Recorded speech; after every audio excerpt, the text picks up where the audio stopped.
RM Sotheby's is the world's largest collector car auction house by total sales. They are the preeminent market maker of high-quality collector cars and collections, regardless of size or complexity. By working in partnership with the Sotheby's team and its network of 80 offices in 40 countries, RM Sotheby's has established the largest client network of any collector car auction house in the world. Join the RM Sotheby's family by connecting with one of their car specialists at rmsotheby's.com or contact me directly at gstanley@rmsotheby's.com. All right, welcome to the Collector Car Podcast. Now, this is where we explore grit, the glory, and the guts it takes to achieve big dreams. So we do talk about cool cars, but I have a great guest today that I'm very excited to have on, Lyn St. James. Lyn, how are you doing today? I'm doing great. Thank you. Well, I did give you a heads up. I did something fun for you, and I'd like to share something with you. Would you like to hear about 30 seconds of something fun? Sure. Okay. All right. Here we go. This is an experiment, but here we go. Can you hear that okay? I can hear it. Okay. She lit the fire a little late, started her engine past 28. No silver spoon, no starting gate, just a dream too wild to wait. They told her no, she heard not yet. She read the doubts, no time for regret. On broken roads she placed her bet, chasing a finish line she hadn't met. She's racing against the odds, turning every no into applause, breaking through the fear, shifting every gear, burning down the walls.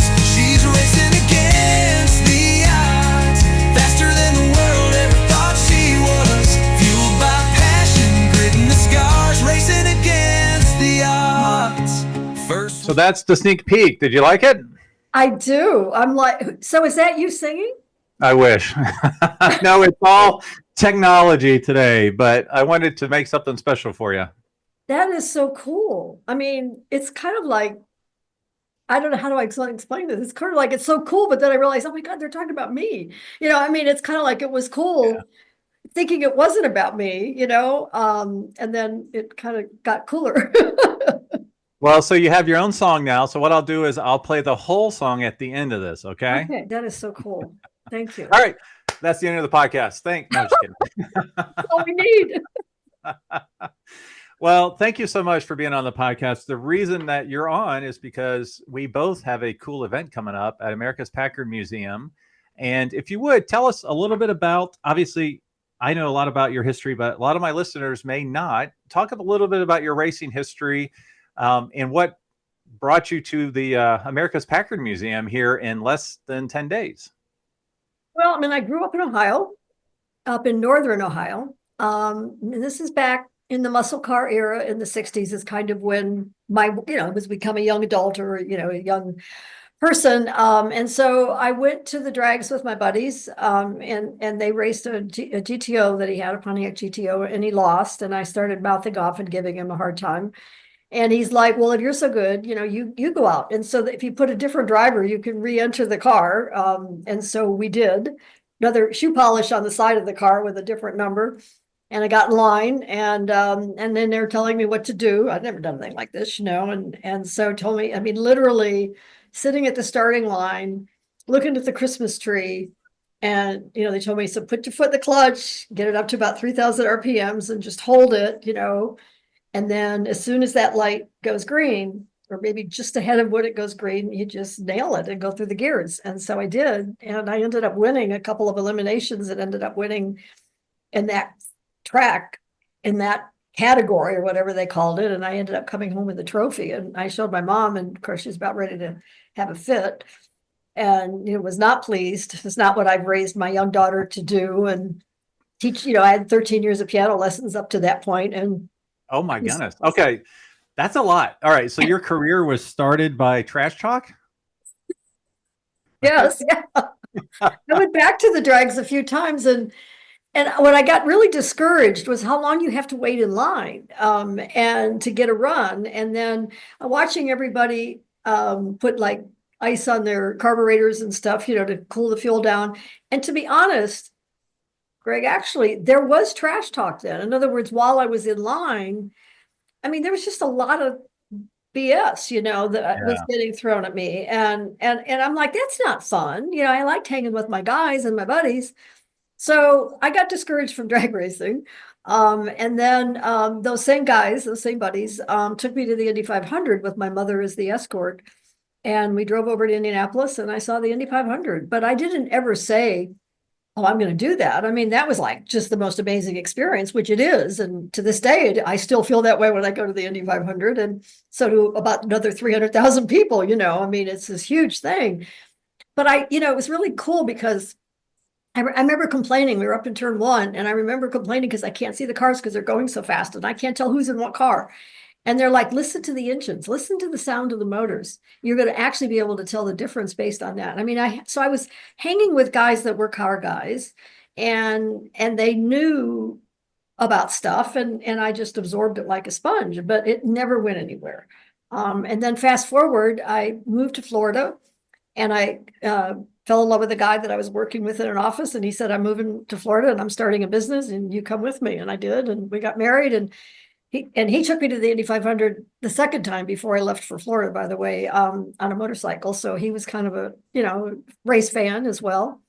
And then we went to the 24 hours of Daytona, and that's the first time I saw road racing and sports car racing and endurance racing. And I just totally got sucked into it. I mean, I saw so many different kinds of cars, and how you could go and walk in the garage areas. You can watch the guys working on the cars. And these were like, besides the superstars in the front, Mario Andretti was racing, but there were just what I call normal people in sort of more towards the back of the field, but in, Camaros and Corvettes and Porsches.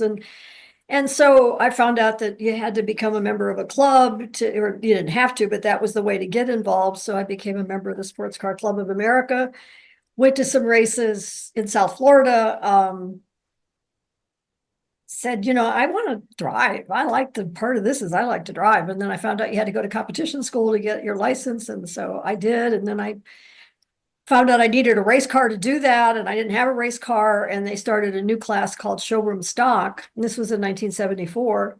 And Now, how old were you when you pursued it? Was it 28 years old? I was 27. I mean, Okay. I was a teenager when I did the drag racing, but now Right. we're fast forwarding, and I'm now 27 years old. I mean, I helped my first husband build a business, and I mean, we just were doing all the things you have to do when you're out young in life and trying to start a business and make a living and start a life, and so this became a hobby, something to do, and I was 27. So I went out and bought a Ford Pinto at my local Ford dealer. My husband and I put a roll bar in it and a 5-point seatbelt and a 5-pound fire extinguisher, which was an eligible race car at the time. And it was my street car that I drove back and forth to work and also raced it on weekends. Wow. Okay. So what's crazy is, as you know, the entire racing industry has changed tremendously over the last few decades. Is there any hope for a 27-year-old woman to start a racing career today? There's no entry Not point, likely, right? girl or a girl or a guy. I mean, there's really that age. My career is not replicable. Doesn't mean what I learned and what I did in my Right. career it's all relevant, but the age makes it completely. I mean, the gender really isn't so much of a deal as the age. You cannot start at 27. I mean, the kids are starting now at 5, 6 years old. They're go-karting, there's all kinds of youth programs for quarter midgets and junior dragsters. And, that's the only way to have a career. I mean, really, as far as when you start, you don't have to be 5, but you could at least be 10. I mean, Danica was 10 when she started. Danica Patrick was 10 when she started racing go-karts. So I mean, I think my story is not replicable, but it happened. Mm-hmm. Yes. Yeah, for sure. Wow. That's incredible. So walk us through, when you were first starting, it was a boys club back then, wasn't it?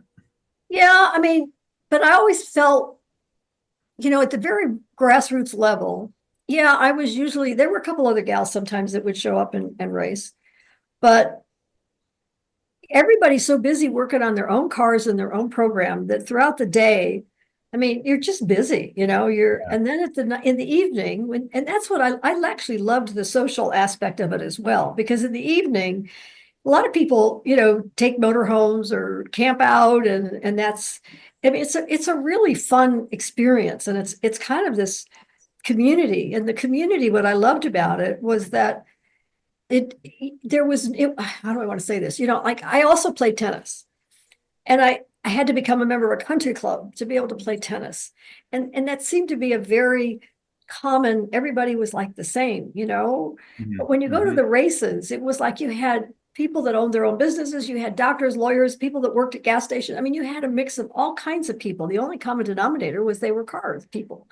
And Right. and so we all sat around and had the beer parties and talked around, and I mean, in most cases, a lot of people didn't even know I was the driver. It was just like you were just part of the community. Part of the team. You were Yeah. just Part of the part of community. the group, yeah. And so then when you put your helmet and suit on, everybody else is putting their helmet and suit on, and so they're not paying a lot of attention, as to who's. And then of course, I took some crap, but I mean, there was definitely, as people became more aware that it was actually me, not my husband, that was driving the car. I mean, I used to pick up my trophy sometimes at the end of the race weekend, and they'd say, "Oh, make sure your husband gets this." I mean, they did it. Right.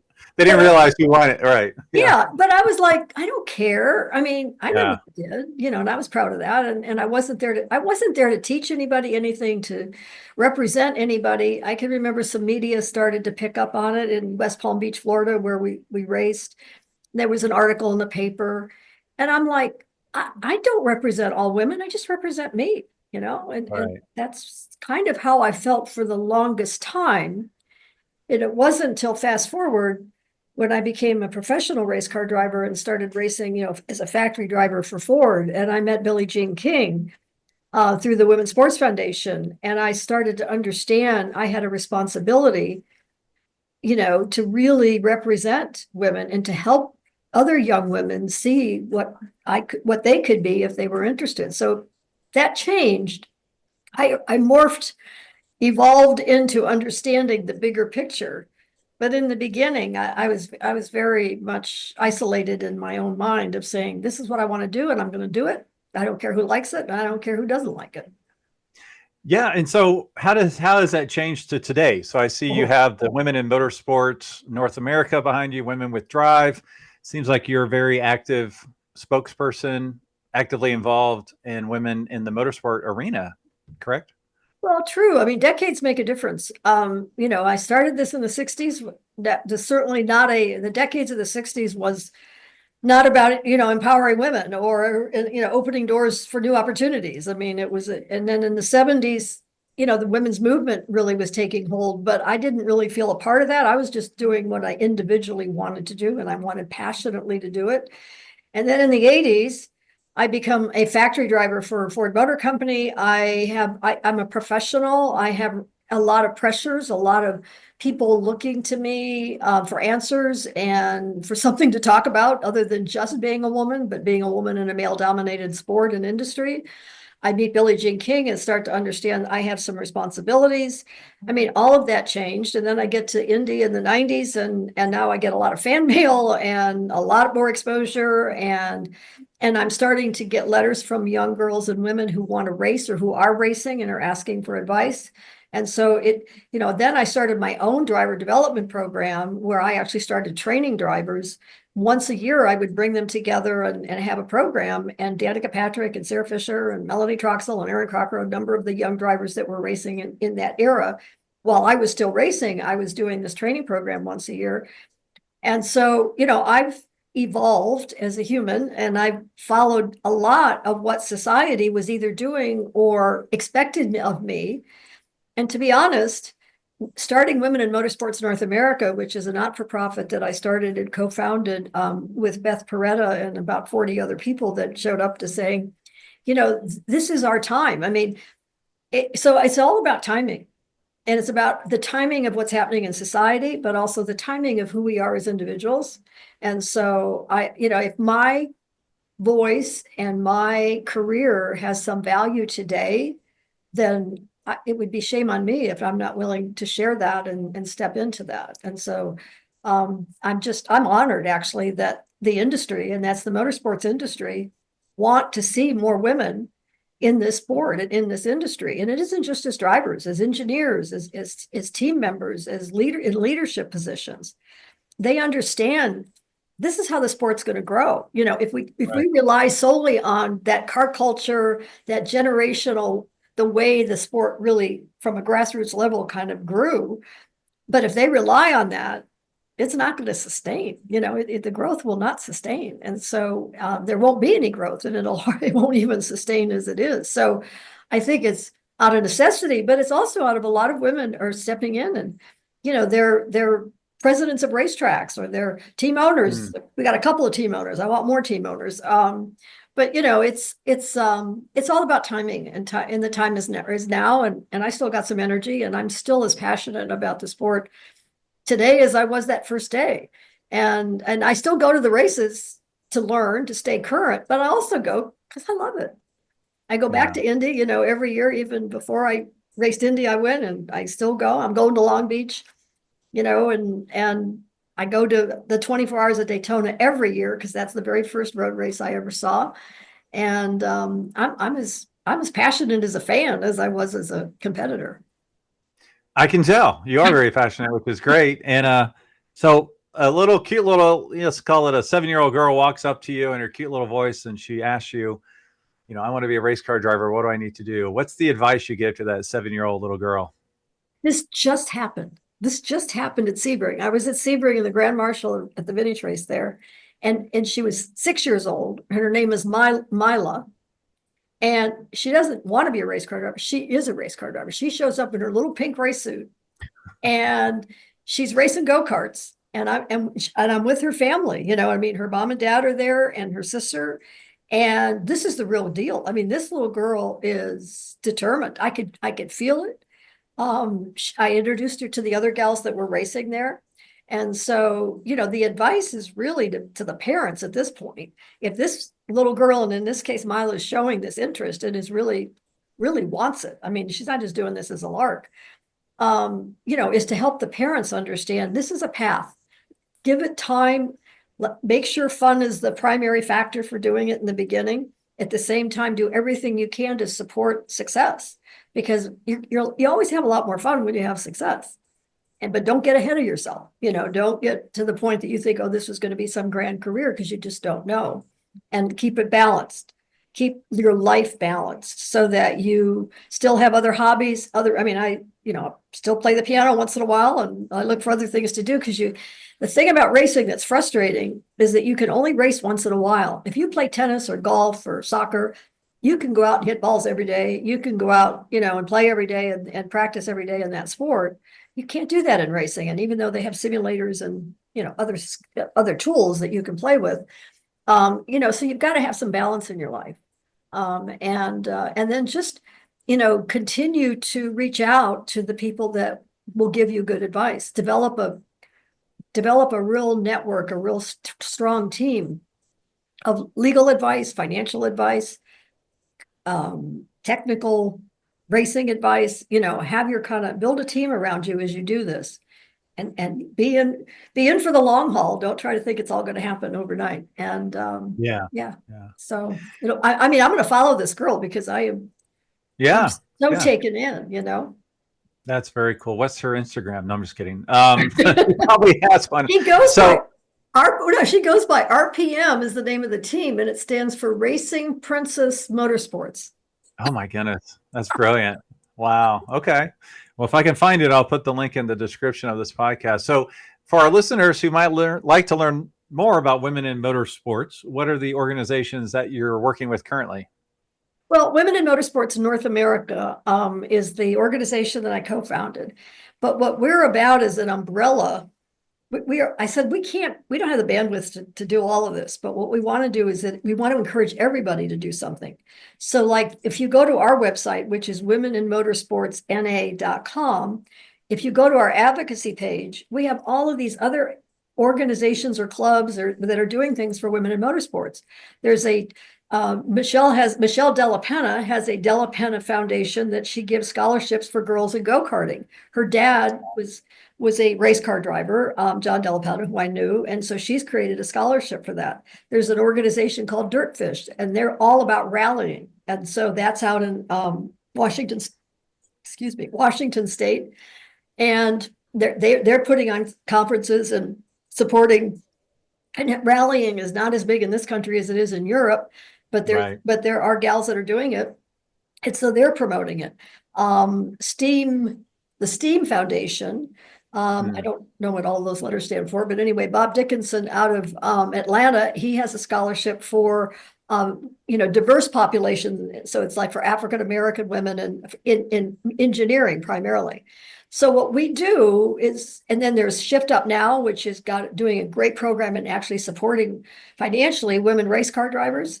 So we're just kind of like a landing page and a landing space to help promote what everybody else is doing.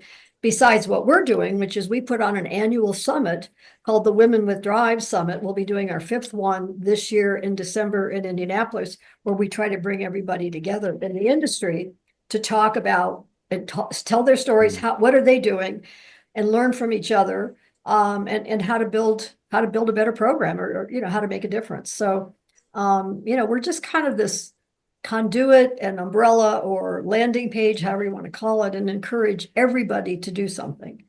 And yet do the things that we feel are important too. Yeah, that's awesome. That's really great. Well, I know we need to talk about Packards here in a second. But before we do, you mentioned a Pinto and you mentioned a GTO. I've got my unrestored GTO in the picture behind me. Oh my God, yeah, I was on Jay Leno's like 8 months ago. Okay. So what other, like when you look at the collector car world or classic car world, or I don't know, what kind of gets you excited today? Is it stuff from the 60s? Is it stuff from the 70s? Is this new supercars? Like, do you have something cool in your garage right now, or do you live vicariously through others? I think it's cool, but it's not going to impress people probably. But I mean, first of all, I only have a 2-car garage. Okay, so I do not understand, and I probably shouldn't admit this, but I don't understand how people collect cars, because you can only drive one, and I mean, Yeah. and it's expensive. I mean, just the insurance alone. Very much. Thank God for Haggerty, but it's just kind of like hard, you know what I mean? And so, and I love cars, but it's driving them that I love. Just looking at them I admire them, but if they don't move and I can't be behind the driver's seat, in the driver's seat behind the wheel, then I tend to lose interest. But when the Miata came out, when the first Miata came out, I actually was I was in Ohio, and then was in Columbus at a reception, and this guy said, "You want to see my new car?" And I said, "Sure." And I went out in the garage, and there was this cute little Miata sitting there, and I sat it, and I had not seen a commercial. I hadn't seen an ad. I didn't know anything about it. I sat in that car, and the minute I sat in it, with the steering wheel and the shifter over there, I said, "It just feels right." And that was their whole campaign, which I didn't even know at the time. Oh, wow. And so in my garage, I have a 1990 Miata. It's the first year that they came out, and it's my baby, I mean, it looks brand new. I do have Is it red, white, or blue? It's red, red. white, or blue? It's Okay. red, yeah. And it's got about 40,000 miles on it, because it was a primary car once in a while when I was in my life. I was in Florida, and sometimes that was the only car I had, but now it's under car cover, and I just say it's my little red sports car. It could be when people ask, it could be a Ferrari, it could be anything. Yeah, it could be whatever, right? Well, that is one of the best driving cars of all time. I mean, I remember, I think the first 20 years it was out, it was always top 3 when the car magazines would do what is the best driving car, and it'd be like Miata, then it would be like Ferrari F40. I mean, like it was always with the big boys, because of the way it handled and drove. And that makes total sense that as a driver, race car driver, that's the car in your garage. So that makes total sense. I love it. When I go to the car shows, and I do a lot. I mean, I'm a judge now at a number of car shows. And obviously, when I see the muscle cars, that still hits my hot buttons because of how I grew up and how it all started for me.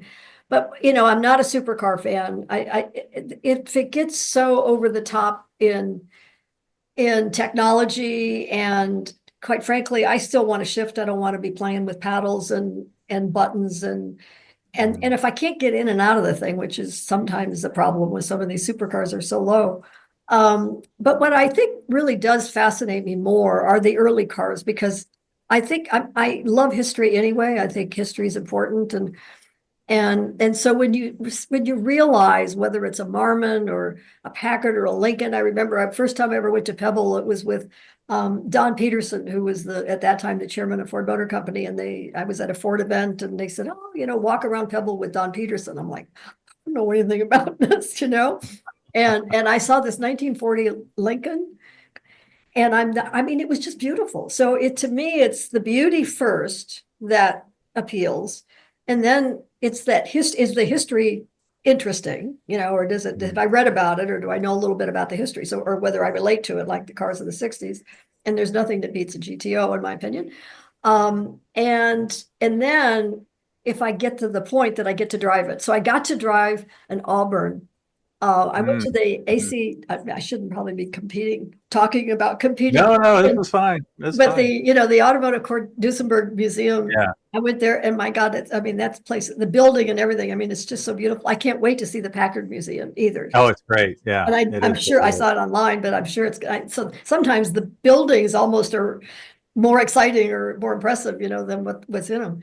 But anyway, I got to finally drive an Auburn, and I have to say that was, they're so spectacular looking. And then I finally got to drive one. One of the owners that showed his car there, let me drive it, take it for a spin. And to race a Bugatti. It was in 1927 or 1929, I think, Bugatti and I think it was a Type 5. I forget now the actual model of the Bugatti, but it was the same Bugatti that the Bugatti queen, Helene Nice, had raced, back in the 20s. And so that's it. Yeah, it was that same model anyway.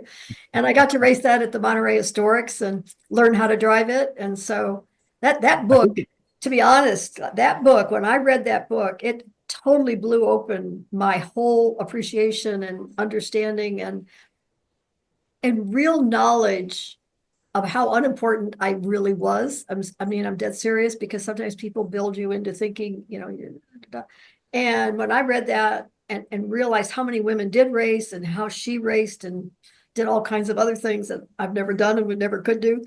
But it just really, kind of brought a whole perspective. And it was out of that book that I ended up working with the Henry Ford Museum. And I built a traveling exhibit on the history of women in racing, because I was so impressed with the information that was in that book and other books that I then, followed. And if you go to our website, Women in Motorsports North America, and you go to recommended reading, it's a whole bunch of books that I've read on women in racing. Well, what's funny is I just got this book in the mail, so I have not actually. I've been wanting it for a while. I haven't read it yet, so don't spoil. Don't spoil. Okay. No spoilers. I believe that's a Type 55, if I'm not mistaken. Yes, that's it. Yes. Yeah, so that's awesome. So after I'm done recording, we have to talk about something else afterwards. Listeners, I'll tell you in the future. But let's talk about Packards now. So how did you get involved with America's Packard Museum? Now, for everybody, stay on, because I've got not only Lyn St at the end here, but I have Rob. He's like the president. He's the main guy at America's Packard Museum. He's going to tell us more about the details, the event, so you can come to Dayton, Ohio for this event. You do have enough time to do so. But how did you get involved with this Spring Fling, the Packard Spring Fling? I've been for a number of years. It's a great, great event. Well, to be honest, I got an email from Rob asking me if I would come, but I think that actually was the result of last year. Our executive director, Cindy Sisson, had created an exhibit that was at the Savoy Museum on women in racing, and that was the location of where they had that annual meeting of all of the automotive museums in the world, I think. And I think Rob was there, and there was a dialogue going on. So as a result, and that's why Women in Motorsports North America is about connecting and networking and communicating, and that, again, we're that landing page and umbrella. And so I think there was a dialogue going on between Cindy and Rob, and then Rob reached out to me for this specific event. Oh, very cool. Well, I'm looking forward to meeting you in person here in By the time this posts, will be only about a week and a half away. So really looking forward to that. So thank you for being on the Come to Car podcast. Everybody stay tuned to listen to Rob, but then stay tuned to listen to your entire song, okay? I really look forward to coming out to the Packard Museum, seeing the cars, seeing the people, seeing the building, learning about the history. So very excited about it. I'd like to welcome Rob Sigmund. How you doing, buddy? I'm great. Thanks for having me. Yeah, so you have something called the Packard Spring Fling coming up at America's Packard Museum. So if you would, could you give our listeners a little taste of what is to come, what's involved, and how they can get involved and actually go to this wonderful event? Absolutely, Greg. So the Packard Spring Fling is our annual gala at America's Packard Museum in Dayton, Ohio. This year, it's the last weekend of April, April 25th and 26th, and it's 2 days of exciting events that all focus on classic cars and art and culture. The theme for this year's blockbuster event is Ask the Woman Who Owns One, sort of a playful twist on Packard's historic slogan of Ask the Man Who Owns One. And we're going to be focusing on extraordinary female contributions to automotive history.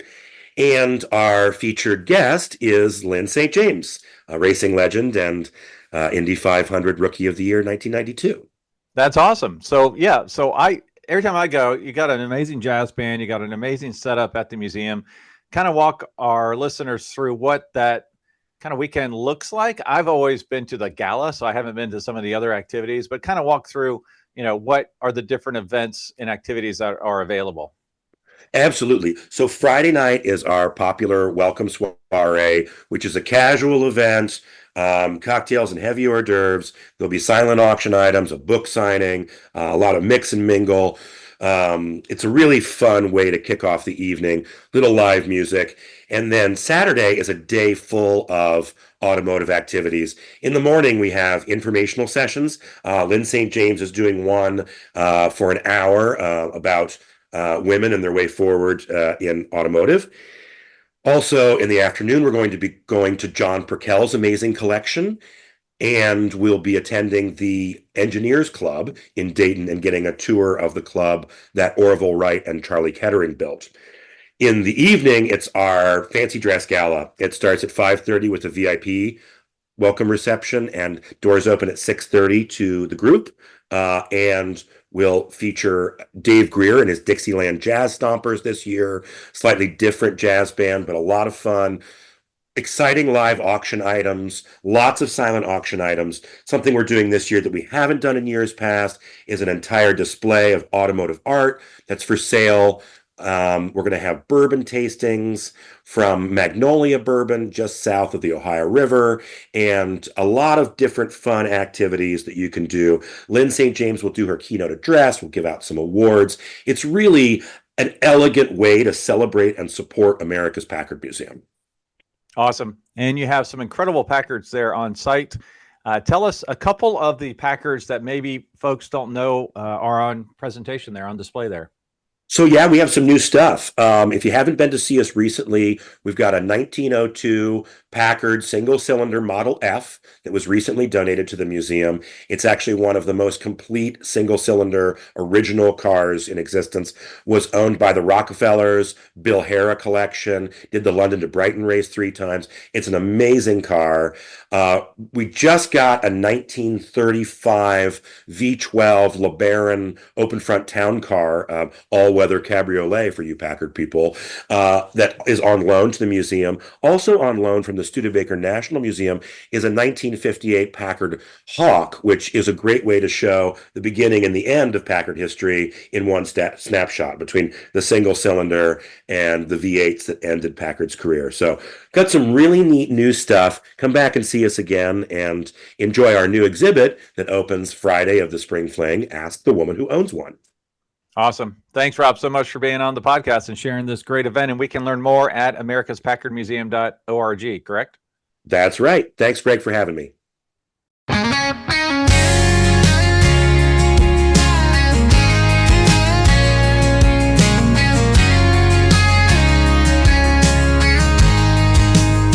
She lit the fire a little late, started her engine past 28. No silver spoon, no starting gate, just a dream too wild to wait. They told her no, she heard not yet. She revved the doubts, no time for regret. On broken roads she placed her bet, chasing a finish line she hadn't met. She's racing against the odds, turning every no into applause, breaking through the fear, shifting every gear, burning down the walls. She's racing against the odds, faster than the world ever thought she was, fueled by passion, grit and the scars, racing against the odds. First woman to stand on Indy's grid, took every hit but never hit. Speed record shattered when she slid into a life she boldly lived. From Lyn's lights to Packard dreams, she found her voice in roaring streams. A legacy stitched in racing seams, a life that's bigger than it seems. She's racing against the odds, turning every no into applause, breaking through the fear, shifting every gear, burning down the walls. She's racing against the odds, faster than the world ever thought she was, fueled by passion, grit and the scars, racing against the odds.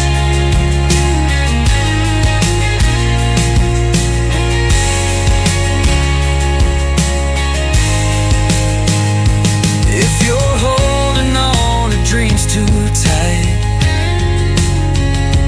if the road looks wrong when it feels so right, start your engine, spark your light, go anyway, go in the fight. She's racing against the odds, turning every no into applause, breaking through the fear, shifting every gear, burning down the walls. She's racing against the odds, faster than the world ever thought she was, fueled by passion, grit and the scars, racing against the odds. Race on, turn the doubt into your song. Race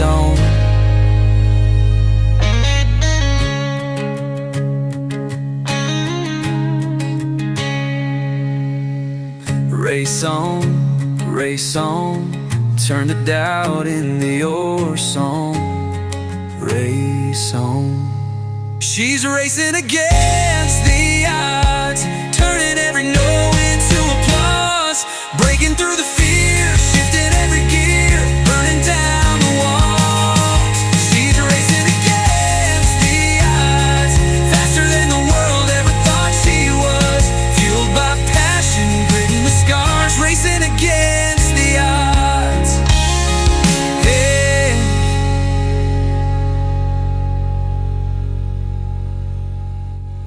Race on, turn the doubt into your song. Race on.